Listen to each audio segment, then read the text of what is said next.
My daughter is joining the company, so I need you to resign. Today is your last day." On the morning of the 20th, the president suddenly told me I was fired. I was shocked and didn't know what to say. The 20th was the day we paid our suppliers. Some payments were made through bank transfers for longtime suppliers, but I also made direct payments and visited them as a courtesy. "You look like you can go home right away. I'll give you the day off, just for you, so leave quickly," the president said. He pushed me out of the office, and the door shut with a snap right in front of my face. I didn't even know where to start to argue.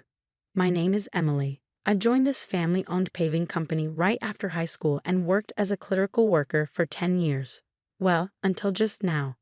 The company had about 20 employees, and when the current chairman was the president, the workplace atmosphere was great. It was an easy place to work.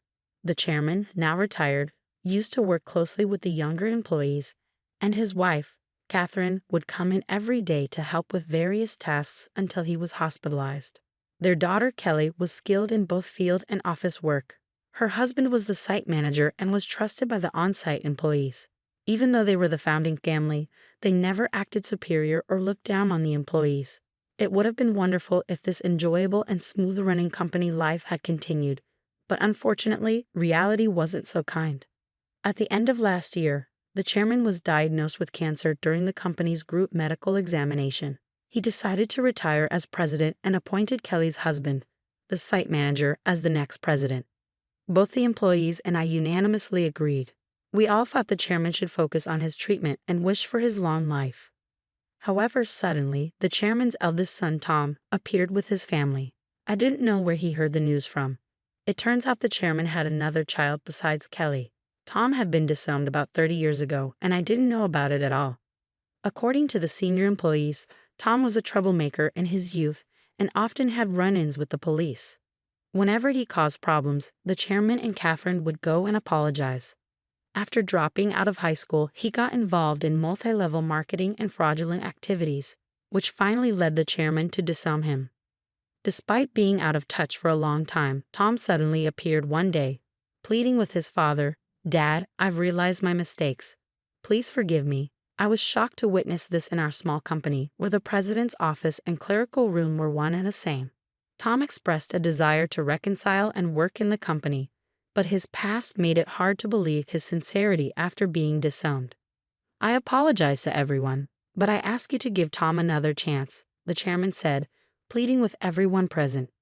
Kelly and the senior employees knew about Tom's troubled history and couldn't fully celebrate, but they couldn't refuse the chairman's heartfelt request either. So Tom and his family moved into the annex of the chairman's house, with Tom becoming an employee and his wife taking on household duties. I saw their daughter only once when she visited the company. She seemed to be a college student. The chairman believed Tom had changed for the better after facing hardships in life. Catherine was overjoyed that Tom had returned with his family, talking about rebuilding the company together. However, soon after, a problem emerged. Tom insisted on something. "I'm the eldest son, so I should be the next president," declared Tom, straining his relationship with Kelly and the site manager. Despite pretending to work diligently in front of the chairman, Tom actually did very little. He frequently made demeaning remarks like, "Physical labor is for the workers, and you're all just worker ants, work silently." Naturally, his behavior quickly made him unpopular with everyone. Some of the younger employees even went directly to the chairman, saying, "I can't work under these conditions." However, both the chairman and Catherine pleaded with everyone, saying, "We will talk to Tom about this. Please try to see the bigger picture." Then, due to stress or other reasons, the chairman's cancer suddenly worsened and he was hospitalized 3 months ago. Tom declared, "I am the president." Despite employees advising the chairman and Catherine to stick with their original plan of appointing the site manager as president, they ultimately chose Tom, their biological son, over their daughter's husband. This decision sparked grumbling among some employees, who felt the chairman and Catherine were biased by parental love or losing their sharpness with age. The once harmonious company atmosphere turned tense and uncomfortable. As tensions grew, Kelly and the site manager began working behind the scenes to manage the company. This left me alone handling all administrative tasks, whereas before Catherine, Kelly, and I shared the workload. Now, I regularly work overtime, sometimes leaving so late that the date changes before I head home. Meanwhile, Tom seems to view administrative duties as effortless, spending his days at hostess bars, betting on horses, or gambling. My relationship with the president took a serious downturn over an expense issue. He had been using the company's credit card for personal dining and entertainment expenses, and I had been overlooking it to some extent. However, this time, the expense crossed a line. With apprehension, I handed the receipt back to him. "I can't approve this expense," I told him. "What? Why not?" he demanded. "This is for your wife's corrective underwear. It's not related to business, so it can't be expensed." As expected, the president's face flushed with anger. "Don't challenge me. She's the president's wife. It's natural for her to dress well. This is a valid expense." "No, that's not how it works. Your wife's underwear can't be considered a business expense." I stammered, struggling to comprehend how the president could justify a $4,000 expense for his wife's corrective underwear. His next suggestion left me even more bewildered. "Then let's turn selling corrective underwear into our new business venture. We'll categorize it as inventory so it counts as an expense." The president seemed pleased with his idea, but I was at a loss for words. "We're a paving company," I managed to say. "So what? We can threaten clients that if they don't buy from us, we'll cancel their contracts. Everyone will buy. It's easy money, $2,000 for one, $4,000 for a set." The president chuckled loudly, but I felt horrified. "That's absolutely unacceptable. It will damage our credibility." I snapped at him in anger. From that moment on, I became the target of the president's disdain. Day after day, I endured constant berating from him. The situation became so difficult that I considered quitting many times. However, I continued to endure and work, driven by my loyalty to the chairman who had always supported me and my concern for the team who would struggle if I left. The truth was, I couldn't afford to lose my job suddenly either. I decided to tough it out until the right moment to move on. But then, unexpectedly, I was fired. If I quit abruptly now, it will cause problems for our clients, I thought to myself. Taking a deep breath, I gathered my courage and confronted the president. "I can't do this. I can't just leave without proper notice and handover. Even your daughter wouldn't be able to handle the workload. Besides, today is the day we need to handle payments," I said in one breath, fully expecting the president to erupt in anger. As expected, the president's face turned red with anger. "Shut up. I told you to resign because my daughter is joining the company. Today is your last day. As for the payment, let them wait until they come to collect it. There's no need to pay them up front." "Excuse me, isn't it normal to pay for something once you buy it?" I was shocked and explained it patiently, as if talking to a child. But the president responded with something so unreasonable that I couldn't believe he was being rational. "If that's the case, just threaten to switch suppliers. Tell them we won't make the payment this time, so they should give it to us for free." "What? That's not something we can do, is it?" I was so stunned that I couldn't find the right words to respond. "You're completely useless. My daughter has a college degree. She can handle office work easily. As family, she won't question my expenses like you do.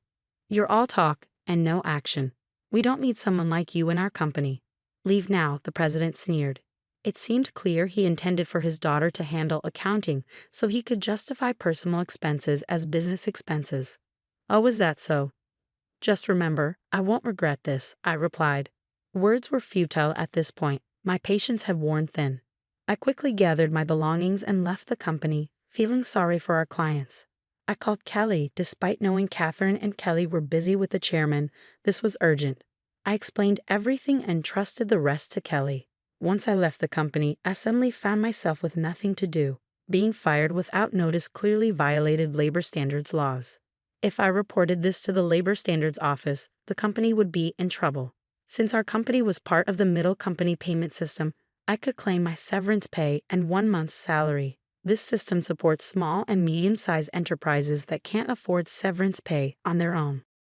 I didn't need to rush because I could apply within 5 years from my retirement date, and the Labor Standards Office had a 2-year statute of limitations. With my professional habits, I planned out the necessary procedures and timeline for retirement. I decided I could take it easy for at least a week. Lately, I had been working overtime and weekends nonstop, leaving no time for myself at home. There were many places I wanted to visit once I settled down, so I chose to go on a day trip to the beach for a refreshing break. After enjoying myself at the beach, I checked my phone in the locker and found several missed calls, emails, and voicemails. Among them, Kelly's email caught my attention. It said, "The payment process went smoothly. Everything is in order." I felt relieved. Despite the abruptness of my dismissal by the president, I couldn't shake the guilt of leaving my job in anger. Next, I listened to the voicemail from the company. It was the panicked voice of the president saying, "Hey, what's going on? They're saying I'm not the real president. Did you know about this? Explain yourself." After chuckling at his realization, I continued to check my emails and voicemails. Among them was a message from the chairman, so I promptly headed to the hospital. Arriving at the hospital room that evening, I found Catherine and the president already there. As soon as the chairman saw me, he greeted me from his bed. "Emily, I'm truly sorry for my foolish son." "Hey, what's going on? I'm not the official president. Explain yourself." Tom shouted arrogantly, clearly not understanding the situation. The chairman quickly silenced him with a stern command. "Quiet down." It turned out that right after I had called Kelly, she promptly informed the chairman and Catherine. Upon receiving the news, the chairman immediately contacted Tom, who was acting as president, and asked, "Do you really not know anything? So what's the truth?" I calmly explained to the president, who was still shouting in confusion. "Essentially, Tom, you didn't have any legal authority. Your role as president was just a title. It might seem confusing, but in business terms, president is a position within the company and doesn't hold legal standing like a representative director does. The representative director is the one legally responsible for the company's actions externally. It's a different and more formal role that requires specific legal procedures to change." I continued, "While the title of president can be changed informally within the company, altering the representative director involves complex legal processes. That's why your position didn't carry the legal weight you assumed it did." 3 months ago, when Tom was appointed president, there was strong opposition from Kelly, the site manager, and veteran employees. That's when I proposed a strategy. Tom would be a figurehead president while the chairman remained the legally responsible representative director. As someone familiar with company procedures and laws, I knew the complexities involved. Under my plan, if Tom showed genuine dedication and won over all employees, then we would initiate the legal process to formalize his presidency. However, if Tom failed to prove himself fit for the role, the backup plan was to either remove him or even consider closing the company, while Kelly and the site manager prepared to launch a new venture.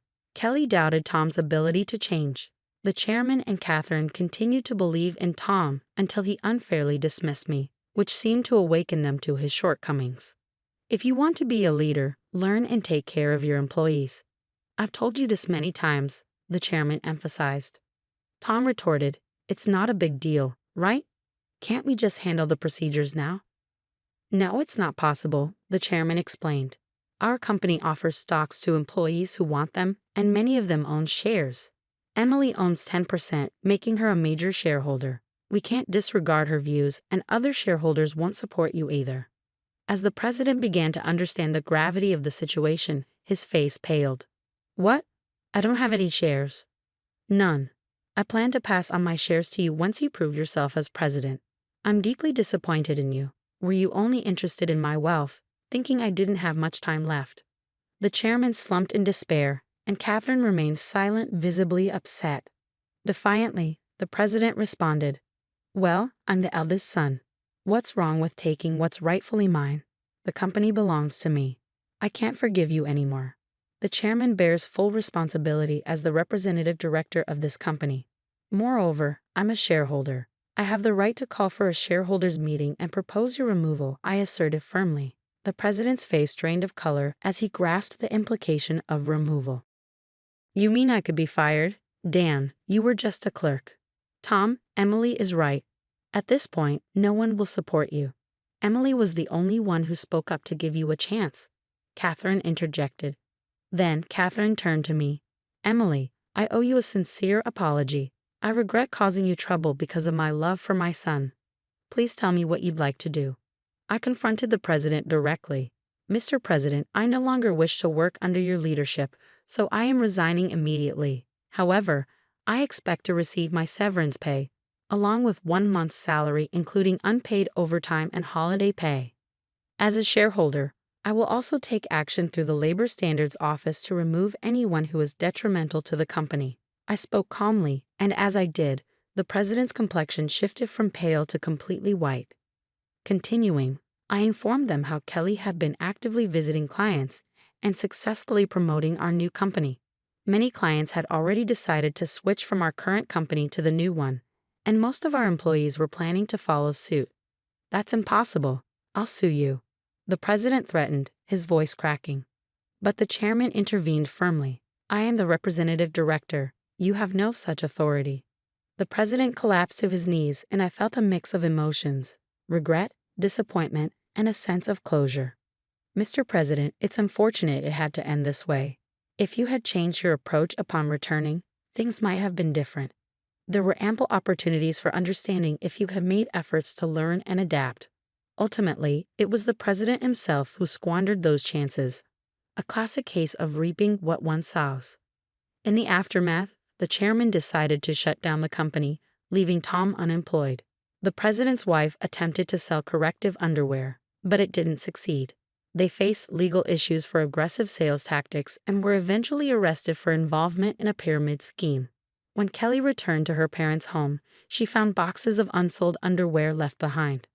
As for the daughter, she found employment elsewhere, although the specifics are unknown. I now work happily at Kelly's and the site manager's new company. I cherish my relationships with others and strive to live authentically each day.